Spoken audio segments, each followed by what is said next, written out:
Welcome to Threads of Sustainability, where you get to hear the passionate, informative, and engaging conversations of creatives, makers, manufacturers, and producers from all over the globe. We explore what sustainability can look like in the quilting, fibre, and textile world, and I'm your host, Bridget O'Flaherty, also known as the Sustainable Quilter. Hi there. Welcome to another episode of Threads of Sustainability. I'm your host, Bridget O'Flaherty, and I am a textile artist who's really curious about what's going on in the world of textiles around sustainability. So I jump around asking different people about these things that they're doing. And I had the opportunity this summer to go to the Twist Festival, which is a fibre festival held in Quebec. And it was a really exciting little adventure and kind of took me in a different direction. I often talk about quilting and quilters, but this is really heavily focused on the fibres and knitting, weaving, yarns, various different things like that. And they asked me to come and do some interviews with some of their experts that were at the show. And I had this really great opportunity to talk to a few different people about the wool industry, the fiber sheds, the linen industry, some projects that are going on in sustainability in the different universities in Quebec, and what that's looking like. And I've had a chance to also talk about some of the different business models that people are taking on in the textile and fiber world around sustainability. So some really cool conversations, and I really hope that you enjoy them. I'll talk to you at the end a little bit about the Twist Festival a little bit more and how you can find out more information about that, because it is one worth going to if you are in the region, or even if you are not. I would make a point to go to this one because it's a really great festival. Anyway, I hope you enjoyed these three interviews that I got to do.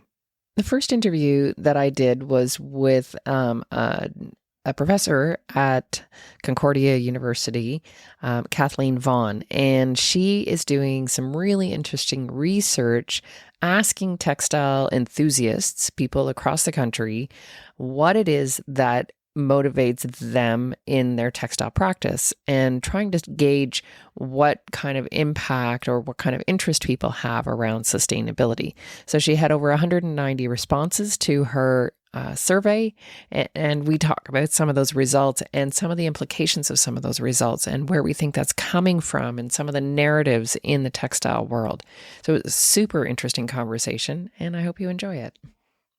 Welcome, Kathleen. I am talking to you here at Twist, and we are going to be putting this into a recording and an episode for the Threads of Sustainability podcast. Thank you guys for showing up to hear us talk.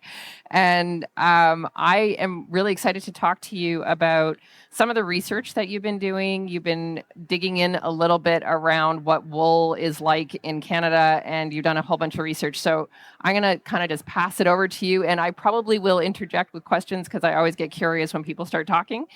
But tell us really how this started for you, and then give us some more of the details about what you found in your research. With pleasure, Bridget. Thank you so much for being interested in the work that I'm doing.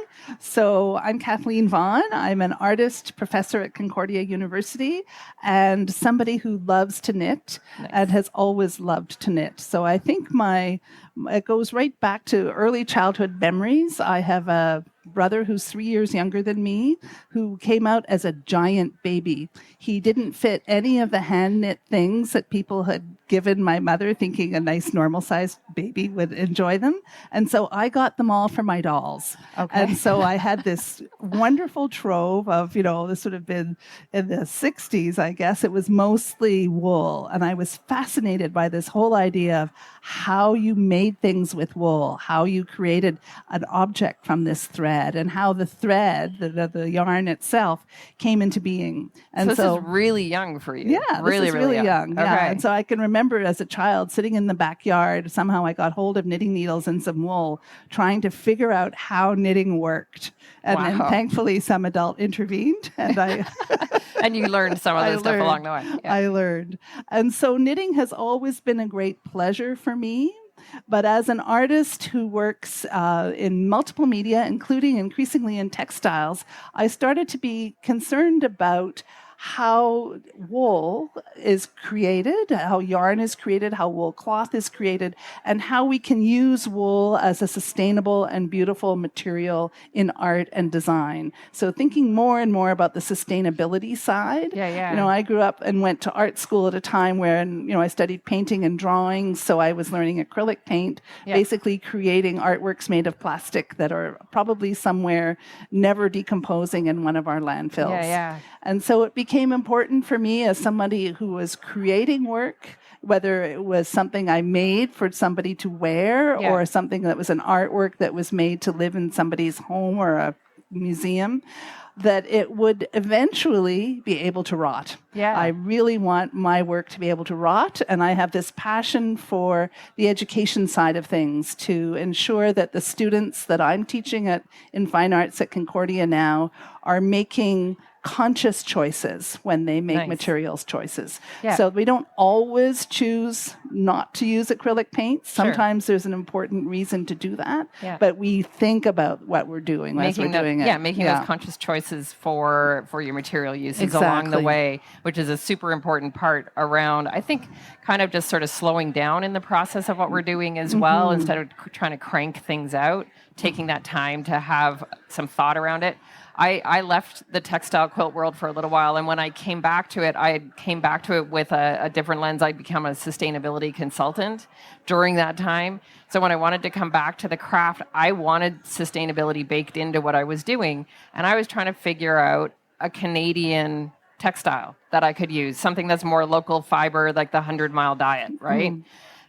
And it's not really easily available. I happen to have a neighbor who has wool. He raises sheep, but he doesn't raise them with the idea of them being fiber fleeces. So it takes a fair bit of work for me to get them into a condition I can use them. But I feel better about that than not using them. But I am really excited to hear about what you're learning from other people that are doing similar stuff. So I got very inspired in part by some of my contacts in Iceland, where I have been privileged to spend artist residencies at the Icelandic Textile Center and learning from this small country that's known for Icelandic wool, the very particular wool, how they think about sustainability, how they think about marketing, how they think about production. And so as I was coming home to Canada regularly and then thinking about, well, what is it that is important to us here? I thought I would check with people. I have my ideas, but I'm sure other people have really important and interesting things to say. So last year at Twist, that would mean 2022, I launched a survey of 10 questions that invited people to talk about their textile practice. What do they do? How do they think of themselves as a hobbyist, as an artist? Perhaps they're somebody who raises animals in some way. Are they a teacher? What's important to them in terms of their own well-being? Do they find that handwork contributes to their own sense of well-being? And then what's important to them in terms of the well-being of the planet? Are they finding, even before this 2023 seasons of crazy weather and fires, last year was already pretty tumultuous with climate change, were people making choices for more sustainable materials? And if they were or they weren't, what were the factors in their own choosing? All this question around material choices. So we've been, I'll give a big shout out to my research assistant, Van Randall, who's been helping me tabulate all the results. I'm grateful for her help. We had a total of 190 surveys come back to us. Some were done online, some were done in paper and sent in by mail. 102 of those were in English and 88 were in French. And so a vast majority, 154, were hobbyists. These were a lot of people here or also who got contact to the survey through online means or at local yarn stores in Montreal. About 60 described themselves as artists, 27 as teachers, and 20 were entrepreneurs. So 48 put themselves in more than one category, so almost a quarter of the group fit across categories. And as we can imagine, very, very many found personal benefit. They appreciated, the opportunity to slow down, to relax, to think about something or nothing, depending on what they were doing in their own handmaking. But also people were quite interested in the sustainability side of things. Okay. There was only 10, so that would be approximately 5%, who said they were not interested in environmental issues at all. Okay, interesting. So there were a lot of people who were concerned with the same things that you are, with something local, with something that's within their, immediate neighborhood, whether they think of that as driving distance or biking distance or walking distance, something that reflected their reality in some way or another, and that with their purchase they could then support their community. But there's a limit to that, in terms of what's available in some stores, what labeling there is that either does or doesn't identify where things are from, and this question of traceability. And then there are also other considerations such as price point. That's something that was really important for people. We have to remember, I think of Anna Hunter's work in Sheep, Shepherd, and Lamb, and other book, her book recently on Canadian wool, but other work that she has done that finds that it costs a minimum of about 30 Canadian dollars to produce a skein of yarn. Yeah. So that's $30 for one skein, and if you're making a sweater that's 8 skeins, that's a considerable investment that's not possible for everybody. Right. And so I think there are those questions around accessibility and justice that factor in for some people. Some people are concerned with the idea of being able to wash wool.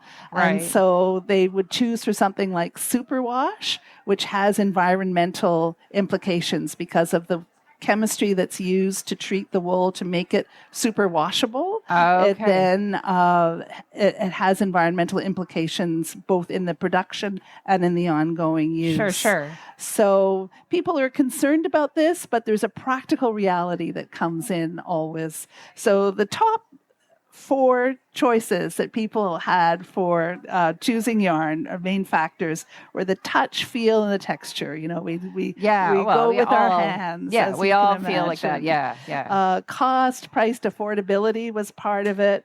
Strength, durability, washability was one. And then there was the whole idea of the coup de cœur, falling in love with a yarn. You see something and you think, oh, I want to make something with that. I walk through here and I walk to every booth. I'm like, no, I can't do that.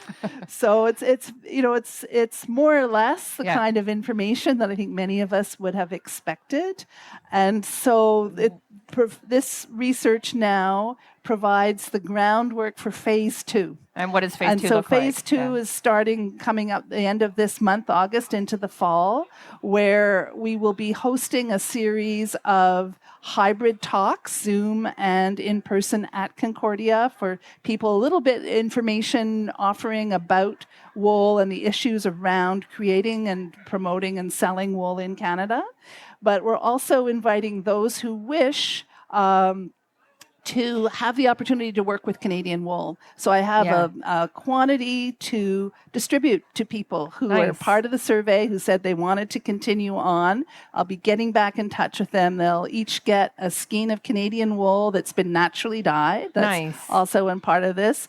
And a choice of, we'll send them several different one skein wondered patterns, either a hat or a cowl or a mitts, and invite them to knit along with us. So we'll have in-person and virtual, for those who are outside Montreal, knit-alongs that follow along with the talks. One of the talks is on darning by an artist from the UK, Celia Pym, who does beautiful, beautiful, thoughtful work around darning and repair, because we also want to be able to maintain our beautiful things as we go through the years. I've been really excited by seeing a lot more visible mending out there, and people taking that time to do mending. And I think that it's, like you talked about the pricing and the cost around Canadian wool and a skein of Canadian wool. And I think that we need to also step back maybe and recognize the value in what we're getting, not only for the materials, but the time that it takes, that investment that we give into those materials. Suddenly, whatever we're making is much more precious.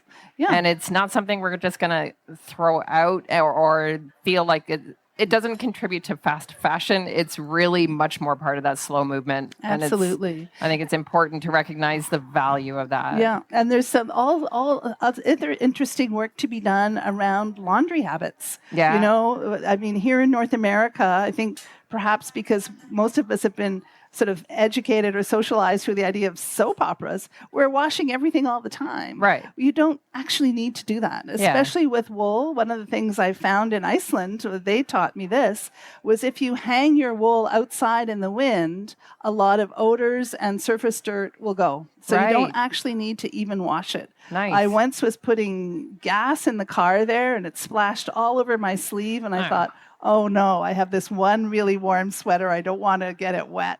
So I put it out overnight in the Iceland wind. Iceland should be called Windland, but it's, lots of wind. And the odor was entirely gone the next morning. So, I mean, you can't do that to everything. Yeah. But there are some options and thoughtfulness that we can have around laundry and thinking about what we need to wash and how. And what we've normalized now and maybe what we can change. Yeah. So were there any surprises in this? So if you take off your analyst hat and you more of your summary hat, is there any surprises from your perspective in this? In terms of data, I would say no. Okay. But in terms of feeling, I was thrilled by the passion. Okay. People were very committed to this. I'm not we're not the only ones who are really into sustainability and fibers. They were very thoughtful, very conscientious, willing to write out a couple of papers of a couple of pages worth of answers or type it into the ordi. So it's quality, not quantity. Yeah, I mean, they were really, really engaged survey still respondents. 190 is a lot of respondents. That's amazing. Yeah. I mean, I had no idea what to expect. I was thinking if I get 25 or 50, I'll be thrilled. But, I got way more than that. That's awesome. So I was very, very appreciative of people's implication. Everybody pretty much agreed that there is more education work that needs to be done. Right. And so that's why I feel very fortunate to be situated at Concordia, where my job is to educate. And so I've got a whole group of young adults and older adults who also feel quite passionately around questions of justice, environmental justice, sustainability, and social justice. Who are looking for new ways forward and better ways forward than people of my generation have found so far. Which is super exciting. Yeah. And it's one of the reasons that I do the podcast that I do is trying to help people come to some little understandings of the different lenses that we can look at sustainability in textiles. It's there is no one right answer. There is no one formula, and there's no one material or one, like you say, there's the social piece as well as the equitability and the materials, the environment. It's so many different lenses that we end up looking at sustainability from, and it's not one type of fiber either. It's not just wool, it's not just cotton, it's not just hemp or linen. It's all of those different materials that we might be using, and it's the polyesters and the plastics that are out there. How do we use them now that we've created them? What do we do with this? How do we find circularity in all of the different things we're doing? So I think all of that's hugely important. I also hope to see a real shift away from synthetics where we don't need them. When you consider that synthetics are now 66% of the textile market, I know, it's crazy. That's basically, World War II and since, right? That's how things have shifted. Wool is 1%. And so wool is such a miracle fiber. It deserves more than 1%. It sure does. It sure does. Yeah. Well, and even in the cotton world, it's 40% of the fiber globally. And the organics is 1%. Yeah. But at least it's there. It's now measurable. It wasn't measurable for a long time. Now it's actually. And I think that's another thing that many of the survey respondents said. They looked back to their great-grandmothers, to their grandmothers, to their mothers, and some of them were educating themselves where that chain of gifting of knowledge and of practices had gotten disrupted for one reason or another. And they're looking back to more traditional and historic practices that were more in keeping with working locally, working sustainably, working respectfully with all creatures and our soil, and trying to find ways to integrate that into our lives now, which have the complexity of being now. I think there's a real movement into that realm and an acceptance and a growth that's happening around slow textiles, really, and it's all that encompasses. I think there's more awareness now than there was when I was growing up, for sure. For sure. Absolutely. I can remember things, adverts on television of, just use this and then throw it away, as though there was an away place that was, kind of a good place Where to is be. Away? Exactly. Where does that go? Well, there is no away. No. I mean, away is everywhere now. And I think there's more awareness of that now. I think so too. I want to thank you so much for talking to me. Pleasure. This is really, really cool, and I know that we will have more conversations. I look forward to that, Bridget. For sure. Thank you so much. I love that there is research happening out there in the world where we get to explore all the different kinds of ways to approach sustainability and get to understand what people are wanting in those realms of textiles and what they're gravitating towards right now. And I really love that there's people out there that are interested in knowing that and collecting data and helping us all to understand the different trends and movements that are happening in the industry and in our communities. The fact that we're looking at not only sustainable practices, sustainable materials, and social justice in all of that as well. It's super, super important. And I'm excited that they're doing that work. And I'm definitely going to continue following what they're doing.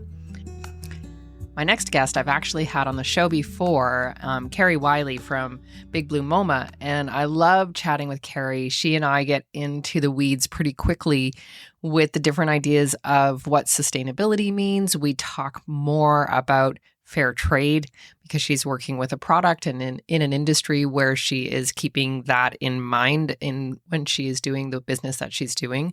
But we also talk a little bit about her own practice and her own interests in textiles and how that's been connecting with her again in her life. And we talk about what sustainability in business in the textile world can mean. So it's a bit of a different lens that we're looking at it from.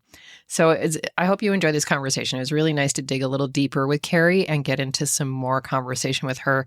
And I expect I will have a lot more conversations with Karie. I'm always happy to talk to you. I know, right? Yes, absolutely. Yeah. So I don't know if you folks don't know Karie. Karie Wiley is the Big Blue Moma baskets. She's got a basket right there. I have a basket right here. You'll see baskets all throughout the festival, and those are Karie's baskets. So we've talked already, but I want to talk more about it. So talk to us a little bit. Tell us the story about Big Blue Moma baskets, and let's dig into that a little bit. So my company brings baskets over from West Africa, and I support a community in West Africa, right on the northern border between Burkina Faso and Ghana, called Bolgatanga. And it's a very important craft to the region. These baskets are all handmade by the villagers, both men and women, but primarily by women, of elephant grass, which is grown local to the region. I buy them fair trade, of course. So tell us a little bit about what that means. Oh, you love asking me that question. I love asking that question. So fair trade is this great big thing that we get to say. It's kind of like greenwashing. Well, what does that mean? What does fair trade mean? Yeah, it is a bit of greenwashing. First of all, I love what's happening at this festival with sustainability, shopping local. I am a huge fan of that. Slow fashion, it's all I do. The baskets, for me, are a very personal thing. I have a degree in textile design and weaving from Alberta College of Art and Design in Calgary. And I love me some weaving. I really, really, it's something that is like really in my heart. I am a weaver. I buy these baskets from the people there as opposed to getting them made here or doing anything here. Because it supports a community that otherwise would not have an economic viable way of supporting themselves. So that's kind of my way of apologizing for not being local. because I think that's always a loaded question, right? Sure, of course. Fair trade, to get back to your question. Yeah. Fair trade. A lot of people claim to be fair trade. Fair trade would indicate that you give the people that you're buying from a fair price that they can support themselves on. Of course we do that. Of course we do that. I do that here. I do that there. But to take it a step further, my husband and I started work in Ghana doing volunteer work, and we worked with a lot of non-government organizations, NGOs they're called. And what we saw was NGOs would go in, they would say build a well or put up a latrine is another common one in Ghana. And they educate the people and they pay them $5 to come to the meeting. So everybody in the village comes to the meeting because it's a very impoverished area. And the NGO gets their numbers that they need, but they don't teach anybody how to maintain the latrine or the well. And so a year later, the well is poisoned, the latrine is not used, it's not maintained.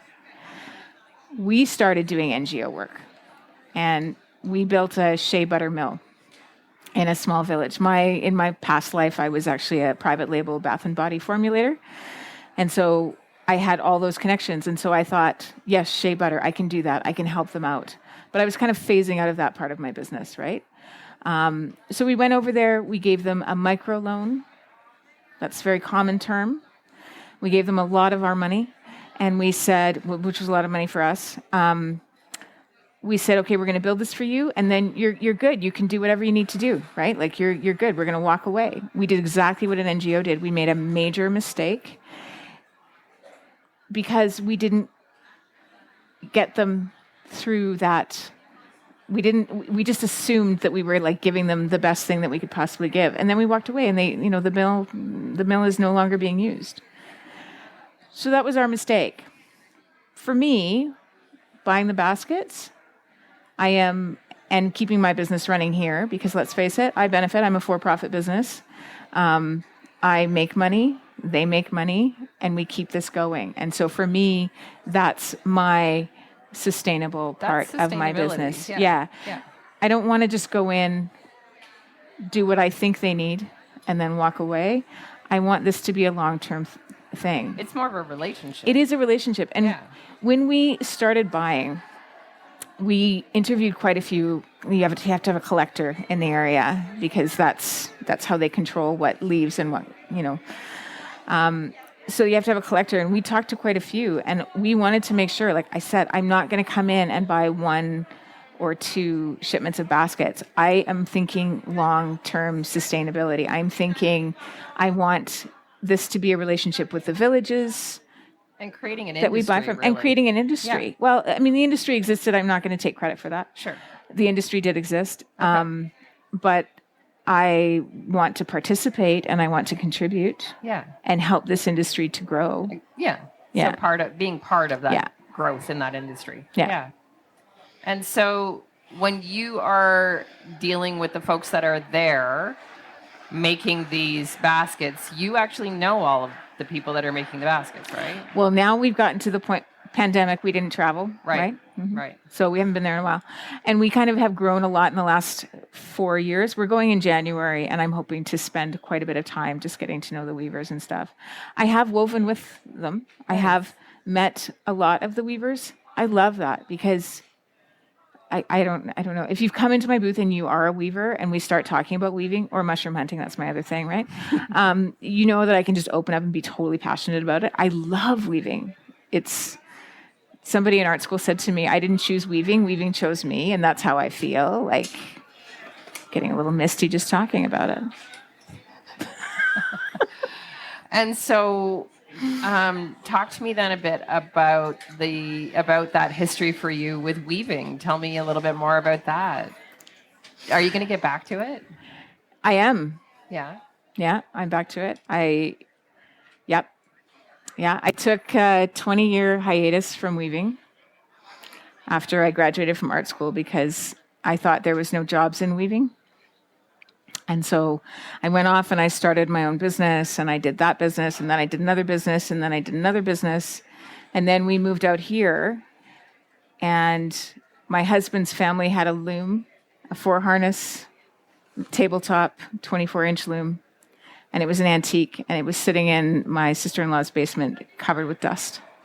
And so I brought it home, and I took it apart, and I oiled it, and I took the rust off. And I thought, like nobody really knows what a loom is in this family. And so I'm just gonna give it some TLC. And it was during the pandemic, so I wasn't leaving the house very much. I needed something to do, basically. And then I got finished, and I thought, I'm just gonna throw a warp on and see what happens. And now that loom is my constant. And since then, I've bought 3 other looms. Okay, so you're back in. I'm back in. I'm deep, man. I am deep back in. Yeah. And so with having had some conversations now around sustainability, are your wheels turning about how you can bring that into your weaving? Have you gone there yet? Yeah, there's a lot of that happening. And just life, right? Like you and I had a conversation about some of the businesses here, some of the small businesses at Twist that you and I talked to yesterday. Yeah. I am fascinated about the next generation of entrepreneurs approaching their business from sustainability first. Yeah. Right. So it's not an afterthought. It's not an afterthought. It's you're entering into this. You're entering into this thinking about the future, and not just how much money I can make, but how can I make my life and the world better. And I just love that. Yeah. I love that. Yeah, I love seeing that the businesses that are starting to really foster that as it's baked into their ethos. We were talking to the baker. The baker here is a great little play on words, but it really is baked into everything that they're doing. It's this consciousness behind every decision that they make within their business. Is this a sustainable decision? Is this a direction that I want to go in? And having that consciousness and awareness in the decisions you make, even just as crafters, even just as individuals, having that consciousness and awareness with every decision gives you that opportunity to just pause and slow down a little bit about your next decision and about your next path on whatever it is you're creating. And that, you need that. We need that as individuals, but we also need that collectively. Yeah. We need people to make conscious decisions about what they're doing. Yeah. It's difficult to be altruist. You always have when you're in business, I mean, obviously you have your own motivations. You have your own bills to pay. I mean, it's just a fact of life, right? Yeah. You have things that you have to make money. Everybody has to make money. Yeah. But I think sustainable business is about everybody sharing in the profit, and everybody working together, right? Like the way I explain my fair trade in my business is everyone makes what they need to continue going on. The weavers make it, the people who collect the grass make it, the dyers make it, the collectors make it, the shipping company makes it, because we use Canada Post, right? So Canada Post charges a lot. We all know that. And they have to make their money. And the retailers, because I'm primarily wholesale, the retailers have to make their money too. So there's a lot of people in there that have to make a fair trade, right? A fair amount of money in order to keep going, in order to make my business sustainable, so that I can support the women and the men who are the weavers. Yeah. Thanks for sitting in and chatting with me. Thanks. Hey everyone, it's Bridget, the Sustainable Quilter. I wanted to let you know about the Green Stitchers Hive. It's our brand new online community. It's a welcoming space where we can connect, share knowledge and resources, and support each other in our journey towards sustainable textile practices, whatever that means to you: quilting, weaving, knitting, felting, anything. Inside the Hive, we have workshops, monthly challenges, live Q&A sessions, live lectures with guest speakers, and opportunities to connect with other like-minded people. You can access the Green Stitchers Hive on my website at bridgetoflaherty.com. Can't wait to see you there. My next guest is Marie Eve Faust, and she is going to be talking to us today about fibre sheds, and specifically Fibre Shed Quebec. And there's a lot of really interesting stuff going on there. There's some collaborations going on with universities as well, and post-secondary spaces, and working with farmers and working with textile artists and textile folks to understand about the process, sort of the from farm to clothing, the farm to fiber trail that happens. So I had a really interesting conversation with her, and talking about it not only from animal fibers and protein fibers, but also from vegetable fibers. So really interesting stuff that's going on out there in the industry, and it was a great conversation. So welcome to another bit for Threads of Sustainability. I'm Bridget O'Flaherty, and I have Marie-Eve, and you are going to tell us a little bit more about the projects you're involved in. And while you're talking, I'm probably going to want to ask you 1,000 questions. So give me a little bit of your background and what's bringing you here to Twist. Okay, so a little bit of my background. I'm professor at university at l'École supérieure de mode, which is a fashion school at University of Quebec in Montreal. I used to be program director, but I now stepped down to started Fibershed Quebec.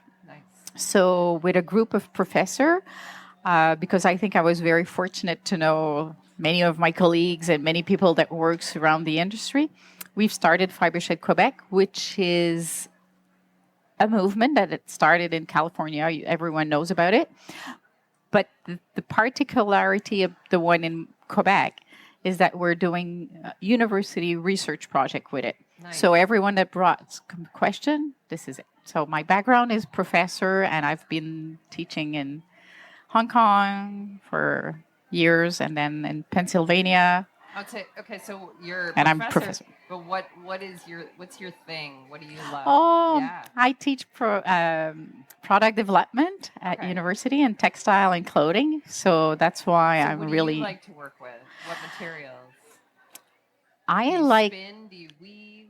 I like about everything, but every semester I ask the students what they would like to work on, because it's a class called product development. The base is the same. So because I want them to really enjoy, I ask them what they would like to start a project as. So it could be so it can go in milkweed to linen to hemp to yarn to sheep, wool, anything. But me, I really like wool. You like wool. Okay. That's what I really wanted to know is what do you like? So why, that's I guess why the drive towards a fiber shed for Quebec? What brought you there? Probably because my experience with the students. And I have to say, in 2013, I was teaching at Philadelphia University, and I brought the students to a farm, and they were raising Angora goats. And I could see that the students are really interested when they know where the fabric comes from, well, the yarn and everything. So when Rebecca Burgess started her fiber shed, I was following a lot of things that she were doing. So at one point, I wasn't able to be program director and doing all of that at the same time. So that's why I said, okay, I'm just going to start Fibershed Quebec, and that's going to be so much fun. And how does, so I know that there's fiber sheds across Canada, and how do they link together? Oh, well, sometimes they do. There's online meetings that we could join together, and there's also an online meeting every month that we could share with all the fiber sheds around the world. Okay. So it's quite... So I understand what a fiber shed is, but people on my podcast, sometimes they're quilters, so they may not know actually what a fiber shed is. Probably everybody in the room here does. You don't know what a fiber shed is. Okay. Oh, so nice. Tell us what a fiber shed means. Okay, so fiber shed means, are we able to start from our roots, like what we have as, it could be growing hemp, or it could be starting wool from our sheep, to transforming it within a radius of 100 miles. That's a theory. Like the 100-mile diet. Yeah. And then from there, you could put it into, for us, garment. Yeah. So it's the whole idea of being very local produce. Sure. And valuing what we have as our, in French we say, from our terroir. So, but it's soil to soil. It's really soil to soil. So I'm working really on natural fibers And at the end of the day, what could we do with them so they don't go into... So the fiber shed doesn't necessarily just mean wool. It's really any fibers, any textiles that are within a region. Yes. And how they're being. So what are some of the other fibers that are being used and being promoted now? What are we starting to see? So because Fibre Shed Quebec is quite new, we had a big meeting in last year. And we asked the people, as I do with my students, what would they like to be working on for us this year? So we're working on linen, flax, linen. Amazing. And we're working on wool, sheep wool. So I had two criteria. I told the people, I said, I want to have one that is grown naturally, that grows, and the other one, which is an animal fiber. So one is a vegetable fiber, the other one is animal fiber. So we could both work on parallel with the group of professor and knowing more about it and what are the issues with each one of them and the opportunity, what are the opportunities. Yeah. So once we're going to be able to produce, let's say, flax, well, then probably we're going to go look at hemp and probably, but it could be anything. It's just that for us, we said, why don't we be the expert in these two? Yeah. So are we starting to see flax, like farmers, are they taking on flax? We're doing a big project with La Région called Métis, dans le bas du Saint-Laurent, Métis. Yeah. And we're looking at it really, really carefully, and we're hoping that the government will be involved. So for a few reasons. For a reason that is political, as you know, we try to grow here more and everything like that. And the other reason is we're talking a lot about climate change. Sure. Yeah, okay, yeah. Everyone knows about that. But the climate change is something that we have to look at the big picture. If you look at the global world, well, hemp and flax could grow. It needs to be in a place where it's close to water and stuff like that. So they have all the expertise, let's say, in France and in Belgium. But it's been 4 summers that it's super hot over there. Right. So when we talk about climate change... a little more temperate, right? Yeah, I think we like to think that we are the place in the whole world where we have the best climate to grow flax. Yeah. So that would be like our next goal, hopefully within the next 10 years, being the place on the planet where you grow flax. I decided to do a little sample plot of flax myself this year. So it's a little 3 by 15 foot sample plot. I have no idea what I'm doing, but I'm trying it out, and I'll get to the end of the season and figure out how to process it and see how it goes. Yeah, and it's amazing because another thing for us, for Fibre Shed, it was like having a vegetable fiber and an animal fiber. We have 4 seasons here. We have this really, during July, it could be so warm, and during winter, you know how it is. No need to explain. But the point is that I keep telling my students, wearing flax or linen is a little bit like a screen, you know, in your windows. This is like our summer. And whereas when you wear nice wool, well, it's the insulation. So it's the double windows. So it's, and we need both here in Quebec. Yeah.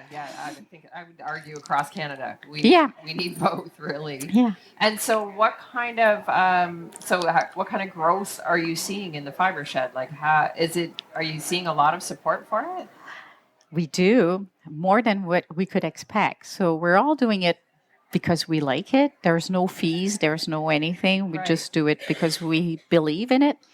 We'll need more people to help us out to promote. But within the first year, it was like we were overwhelmed. We never thought people were going to respond that much. So, and we want to make it very, not scientific, but we want to make it very knowledgeable for people. So academic at least, it's something that is really come value. Like some people were saying, oh, Marie-Ève, you know what? We can't wash wool. Oh, no, we're not allowed to wash wool in Canada.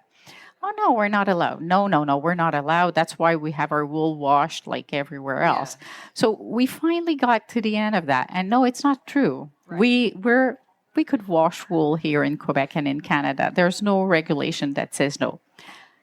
The issue becomes afterwards saying, okay, well, we want to protect ourselves for the environment. So we're looking at the water that is going to be used water. So this is what I'm saying. It's not, oh, I hear that you can't do this, or I hear that Rambouillet is not good, or it's a good wool, because we were talking about that. Well, yeah, it's the cousin of the Merino, and we have it some here in Quebec, so in Canada. So going through the processes and learning what can and what can actually be done, and trying to demystify.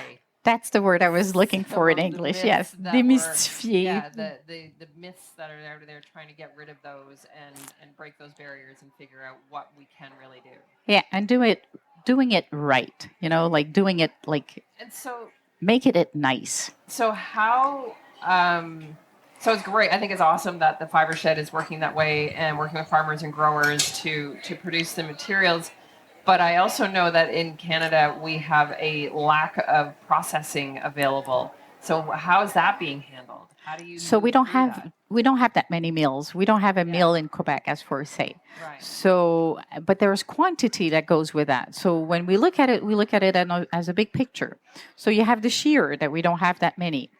We have the mills that we don't have. So, okay, and we don't know what are the microns. So we need to put all the pieces of the puzzle together. And it has to be valuable on an economic point of view. Sure. We talk a lot about the environment, the climate change and everything. But if there's no money to make, no one wants to be involved. I mean, we all need to buy our grocery at the end of the day. Yeah. So, sustainability still means profitable as well. Yes, the three of them. So at the end of the day, what we're looking at is, okay, what would be the best economic model that would be okay for everyone? So, as for example, we don't have like these big breeds here in Quebec or in Canada. So a shearer has to travel a lot to get to one point to another. Then the toison, the shear, the fleece, has to come back and it has to be treated. Yeah. And then there's some quantity needed to just start the machine for the mills. Right. So we're looking at what would be the best quantity to have a mini mills, as for example. Right. So trying to get the localized micro businesses so that they're still profitable. Yes. And we're even looking at, could it be mobile? Like, could it go? Could we go from one place to another? Okay. So these are all questions that we're looking at. And in terms of the mills that are out there, there are a few more popping up, right? There's one, is Parry Sound just opened up a couple of years ago. Yeah, we have two that are East Coast as well, right? Yes, but there's Filature Lemieux also that is in Quebec that has a lot of, but they typically work on 1,000 pound at the same time, but they're willing to try to see, okay, we need to have it when it comes in this way and this way. Les bas durés, so the gray socks that we know with the red and they have a mill also, and they're willing to start and work with the project as well. So cool. It's only a question of knowing who's doing what and who's doing it starting best. To pull the pieces together. Yeah, so that we can start to build those businesses and make them viable. Like I think that was one of the things that happened with the mills across Canada. We used to have a very robust textile industry in Ontario for sure, and in Quebec. There was very robust textile mill industries. And we don't know the value of our fleece neither. Right. So that's another issue. Like people are saying, oh, I know because I could feel it. Well, today there's some equipment that exists that are super well precise and calibrated. And so I'm like, okay, there's no one that has one in Canada. We'll buy one. This is a research project. So we could see what we have, and knowing what we have, then we could improve it.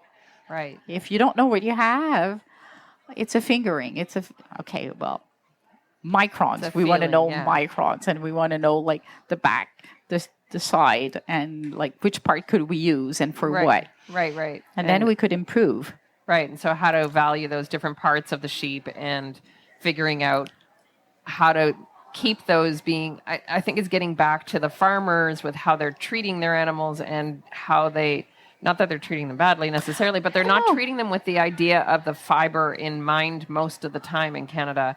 My neighbor that I get my wool from, he raises sheep with no thoughts of because they can't get much from the fleece, when they take it to the market, they'll get $5, and that costs that much to shear each sheep. So it's a waste product. They think of it as a waste product. If they have $5, that's nice. Some of them that I visit have 30 cents a pound, and it costs them about $4 to get shear. Yeah. So we went across Quebec this summer to visit a lot of them. So at the end of the day, if you have 1,200 heads, as they say, and you have them to be shear, and it's just costs you like you're paying $4 a head, and then you have the transport to bring it wherever it needs to be brought. It costs you more to do that. And you get 6 months later, because they told me they get the checks like maybe 6 months later for 30 cents a pound.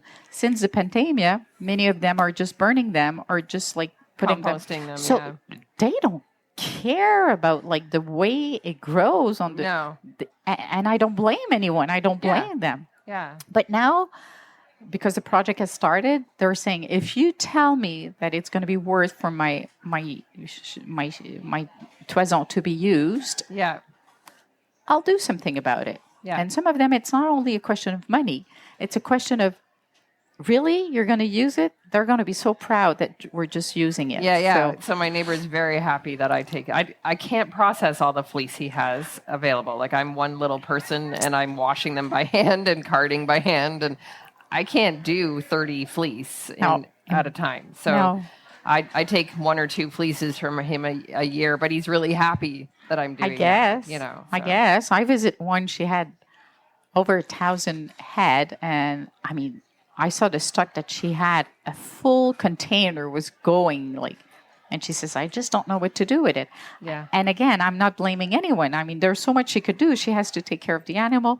And I mean, La Bergerie, the barn is like impeccable. It's so nice. You could eat on the floor. I mean, it's very, very clean. So they are taking care of the animal, but that was not part of their business plan. So we were talking about this earlier with Karie, the idea of some newer entrepreneurs coming in, building sustainability into their business model first. Right? So that they're starting to think about these other things that are beneficial not only to their pocketbook, but also to the planet and to there's few of them that already exist. Here in Quebec, we have Brebis Beau Rivage as one of them. And she said a third of her revenue is from the meat, a third is from the yarn, and a third is from the milk. Okay. So, and she does it in an area that is close to her place. And it's super great. I mean, it's super great. But she has a business plan that values everything. Yeah. Which is amazing. It's interesting to see that starting to come. I'm excited by that kind of stuff. And she's so young. And she's like... I know. This is what we need. We need young people to take this up and go, yes, this is where we want to go with things. Yes. So, and we need other people to also take it up. But it's nice to see it from the young people, for sure. Thank you so much for talking to me about this. I want to get more. We'll meet again, and we'll talk a little bit more about the different connections we can make. But if people are wanting to learn more about the Fibre Shed, where can they go to do that? Yes, they could go on Instagram. They could go on the website. They could email us. And it's just Fibre Shed Fibre Quebec? Shed Quebec. Okay, perfect. Yes, Thanks so much for your time. I really appreciate it. Thank you. So I hope you really enjoyed those conversations that I got to have, an interesting diversity of expertise and experience, and just some interesting conversations to have. I'm really enjoying being able to dig into some of these other sides of sustainability and textiles and different ways that we can look at that from the different perspectives of different fibers, because often I am looking at it from the quilting perspective or the art perspective. But when we get down to the actual fibers, that's such an important part of the conversation around sustainability. So I'm really glad I got the opportunity to do this with Twist. And I want to tell you a little bit about Twist. So this is a fiber festival that happens annually. They've been, this summer was the 11th edition, and it happens in Saint-André-Avelin in Quebec. And that is about an hour and a half outside of the Ottawa region. And it's a sweet little town, for one thing, to go to. And Twist has been working really, really hard over this last decade or so to try and bring together important players that are in the textile industry and the fiber industry in Canada And they run things year round, actually. They do year round workshops, they have podcasts, they have various different things going on that are celebrated from Twist. So it's worth checking out. You can find them at festivaltwist.org online, and it's really worth taking a look. And if you can fit that into your schedule next year, I know it will be another great festival. Thanks again for listening, and I look forward to talking to you again next time. If you're interested in a community that engages with sustainability in quilting and textiles, you can join the Learning Hub at bridgetoflaherty.com. There you will find memberships, online courses, supplies, and resources for sustainability and my textile art. You can also book me to speak with or teach your group. You can find me on social media at The Sustainable Quilter. Don't forget to comment, like, and share, and to follow me on your favorite podcast app so you won't miss an episode. Thanks for joining me, and I'm so excited to share this journey with you. Until next time, happy stitching.